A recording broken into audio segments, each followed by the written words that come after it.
berdasarkan fenomena-fenomena itu saya kembali berpikir, apakah sosial media segelap itu gitu? Apakah sosial media seliar dan sesampah itu gitu? Karena kalau kita berusaha perhatikan, memang nggak ada struktur di dalamnya gitu.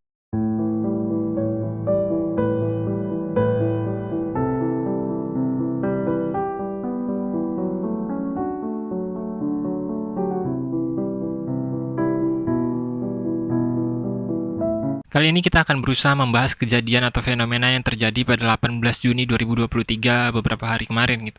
Ketika salah satu kapal selam yang menelusuri bangkai kapal Titanic dinyatakan hilang dari radar. Dan yang kita bahas bukan fenomena dari hilangnya kapal itu ya. Yang kita bahas bukannya ditemukannya puing-puing dari kapal selam itu beberapa hari yang lalu gitu. Kita hanya akan membahas bagaimana masyarakat menyikapi atau bagaimana masyarakat memberi sebuah tanggapan terhadap fenomena tersebut. Kapal selam yang tenggelam tersebut, kapal selam kan emang tenggelam ya. Kapal selam yang karam tersebut dinyatakan di dalamnya ada beberapa orang miliarder yang mungkin menjadi pemicu dari masyarakat atau netizen untuk mengkomentari secara negatif apa yang terjadi dalam peristiwa yang menyedihkan tersebut. Karena ketika saya berusaha mencari tahu tentang berita-berita atau ketika saya berusaha berselancar di internet dan di sosial media, saya menemukan sangat amat banyak lelucon atau jokes atau troll atau bulian terhadap fenomena yang sebenarnya sangat amat menyedihkan gitu. Di mana kecelakaan tersebut terjadi dan merenggut nyawa seseorang. Namun sangat amat banyak orang yang bahkan nggak peduli justru menjadikan hal tersebut sebagai bahan lelucon. Dan kejadian di mana orang-orang atau netizen-netizen khususnya netizen internasional ya, karena saya nggak atau belum lihat kejadian yang sama terjadi di negara kita gitu. Ketika saya berusaha melihat netizen-netizen internasional gitu, ketika mereka melontarkan jokes-jokes atau lelucon-lelucon yang mereka utarakan pada kejadian yang sebenarnya sangat menyedihkan itu, saya bertanya pada diri saya sendiri, kenapa gitu? Kenapa fenomena semenyedihkan itu, fenomena yang merenggut korban jiwa itu justru dijadikan sebagai bahan candaan? Apa yang mendasari mereka melakukan hal tersebut gitu? Ini ada nyawa loh yang hilang, ini ada korban gitu. Ini bukan sesuatu yang sebenarnya bisa untuk ditertawakan dengan mudah gitu. Karena kalau emang kita punya akal yang baik dan empati yang cukup untuk menjadi seorang manusia, kita bisa merasakan bagaimana keluarga dari korban itu sendiri tentu merasa terpukul dengan kejadian yang terjadi gitu. Setelah saya telusuri, ternyata di dalam kapal selam itu sendiri terdapat beberapa miliarder serta CEO dari agen perjalanan di mana kita bisa mengeksplorasi bangkai kapal Titanic itu sendiri.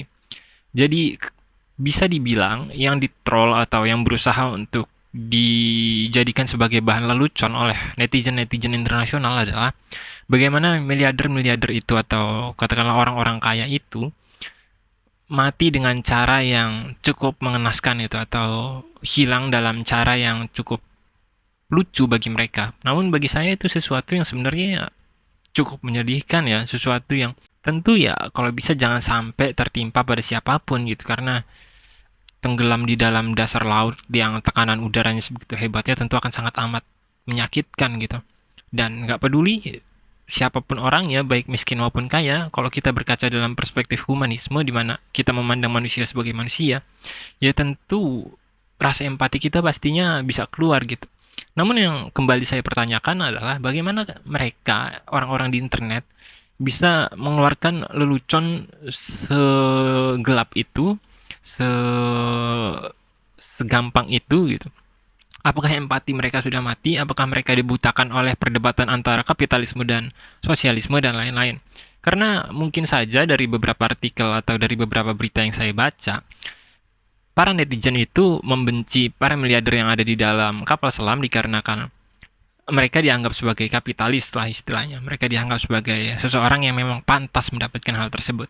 Karena di sisi lain bagi mereka ada beberapa imigran-imigran gelap yang jumlahnya bahkan tak terhitung, yang juga tenggelam di dasar laut, namun tidak mendapatkan perhatian yang cukup lebih dari media gitu. Namun ketika ada sekelompok miliarder yang katakanlah tenggelam dikarenakan kapal selam kecil, justru dunia seolah heboh gitu. Mereka sebenarnya ya para netizen internasional tersebut gagal paham bahwa yang membuat hal tersebut besar atau yang membuat berita itu sendiri naik ke permukaan ya mereka-mereka sendiri gitu. Pada dasarnya kalau memang mereka mau memberikan perhatian lebih pada imigran-imigran atau mereka menggunakan empati humanisme mereka pada orang-orang yang memang membutuhkan, ya mereka bisa memberikan power mereka untuk hal tersebut gitu. Namun dikarenakan netizen-netizen atau orang-orang yang berada di sosial media hanya menekankan pada nilai-nilai jokes atau hanya ingin mereka terhibur dengan diri mereka sendiri, pada akhirnya nggak ada tindakan yang struktur gitu. Pada akhirnya mereka cuma bisa membuat jokes-jokes atau meme-memes yang menghibur diri mereka sendiri atau mengharapkan atensi dari memes yang mereka buat itu sendiri gitu. Hingga pada akhirnya masalah utamanya seperti katakanlah imigran-imigran yang berusaha mereka jadikan sebagai tameng dari argumen mereka itu sendiri, nggak mereka berusaha perhatikan, dan ketika ada kejadian yang menimpa orang lain yang mereka anggap sebagai musuh, mereka justru mengata-ngatai orang tersebut gitu. Mereka justru menjadikan kejadian yang menyedihkan itu sebagai ajang lelucon atau ajang pembulian atau ajang troll dan lain-lain. Berdasarkan fenomena-fenomena itu saya kembali berpikir, apakah sosial media segelap itu gitu? Apakah sosial media seliar dan sesampah itu gitu? Karena kalau kita berusaha perhatikan, memang nggak ada struktur di dalamnya gitu. Memang nggak ada tujuan yang cukup jelas. Semuanya bener-bener liar seliar-liarnya sesuai dengan ekspektasi pikiran dari kebanyakan orang gitu. Soalnya kalau kita berkaca dari kehidupan nyata kita ya, kehidupan sosial kita ditekankan pada apa yang kita sebut sebagai budaya, kita ditekankan pada apa yang kita sebut sebagai tradisi. Meskipun kita menganggap diri kita bebas gitu, meskipun kita menganggap bahwa diri kita bisa melakukan apapun, tapi pada faktanya di kehidupan-kehidupan nyata kita bisa dipertemukan dengan adat istiadat dan budaya-budaya atau kebiasaan yang membatasi kita agar kita nggak berperilaku semena-mena gitu. Meskipun kita mengatakan bahwa tindakan yang kita lakukan itu sebenarnya adalah tindakan yang benar gitu. Namun dikarenakan ada batasan-batasan tersebut, ya kita jadi berpikir untuk beberapa kali untuk melakukan tindakan tersebut. Namun di sosial media ya, entah kenapa mungkin karena nggak ada konteks tradisi di dalamnya, karena mungkin nggak ada konteks kebudayaan dan kebiasaan di dalamnya, jadi sangat amat liar dan justru menjadi sampah, dengan artian menjadi tempat kehidupan-kehidupan sosial masyarakat yang ada di dunia nyata membuang masalah-masalah mereka di dunia maya gitu. Anggaplah contoh mereka punya tekanan-tekanan yang sangat amat hebat di dunia nyata hingga mereka nggak bisa meluangkan tersebut di kehidupan nyata mereka karena tertahan entah kode etik, entah tertahan apapun di dalamnya gitu.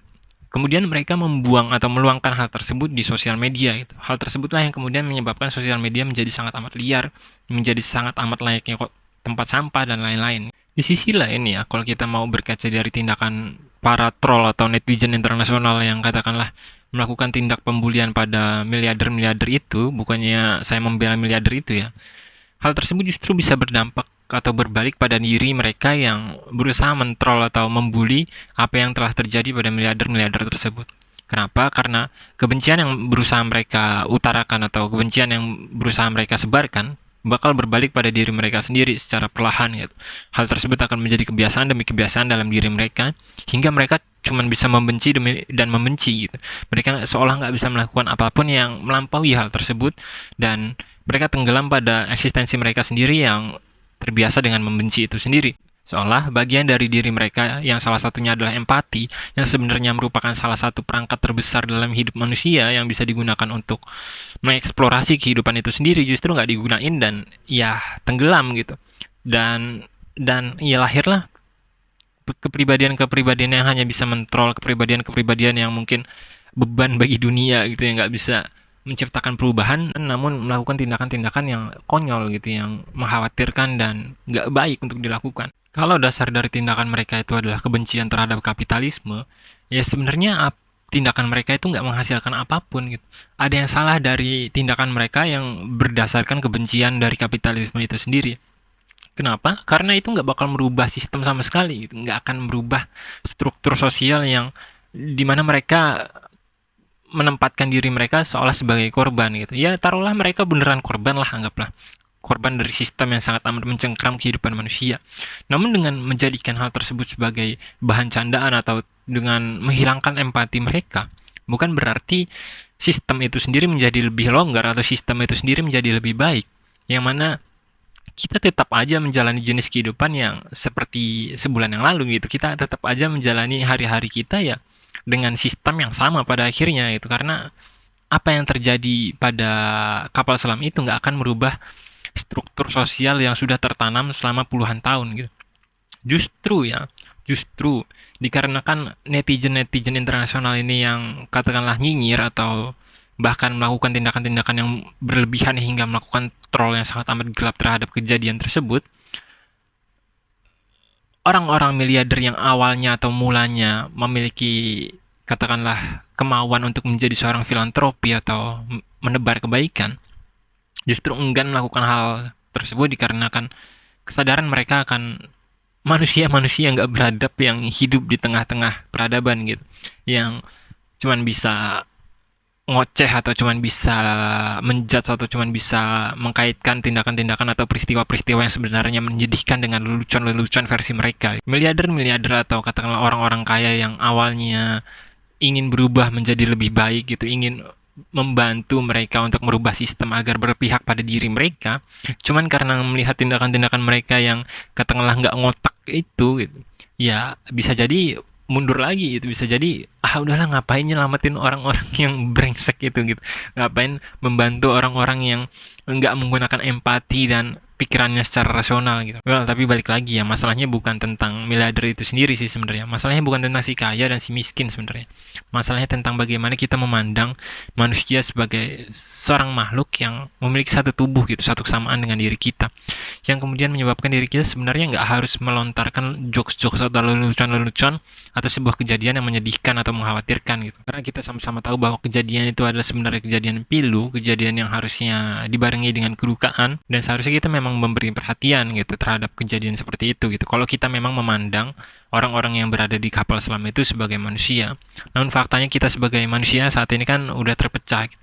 Entah kenapa kita diklasifikasi bukan hanya dalam konteks ras, bukan hanya dalam konteks budaya, bukan hanya dalam konteks suku dan warna kulit ya. Kita diklasifikasi bahkan dalam konteks kekayaan gitu, status sosial dan lain-lain. Yang menyebabkan kita semakin terpecah sebagai manusia gitu yang, dan humanisme sendiri soalnya udah berada dalam ambang batas yang nggak lama lagi bakal hancur dan tergantikan dengan individualisme gitu. Oleh sebab itu ya, di balik kejadian yang menyedihkan ini semoga kita bisa mendapatkan pelajaran bahwa ada loh tindakan-tindakan baik yang sebenarnya bisa kita lakukan gitu. Meskipun kita nggak kenal orang itu gitu, meskipun katakanlah orang itu adalah orang jahat gitu. Karena jika kita memandang bahkan musuh kita sebagai manusia, sama-sama manusia lah yang memiliki riwayat atau yang memiliki histori perjalanan hidup sama seperti kita bisa merasakan empati bahkan di balik ketidakpedulian mereka kepada kita gitu.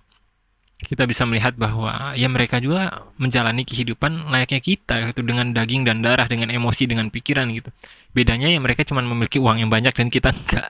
Mungkin cuma itu doang. Cuman terlepas dari hal tersebut ya seharusnya kita bisa menggunakan perasaan kita untuk memandang manusia sebagai manusia gitu, bukan bukan budak dari uang atau materi yang mereka miliki. Sekian Kosel Tesangening, sampai jumpa.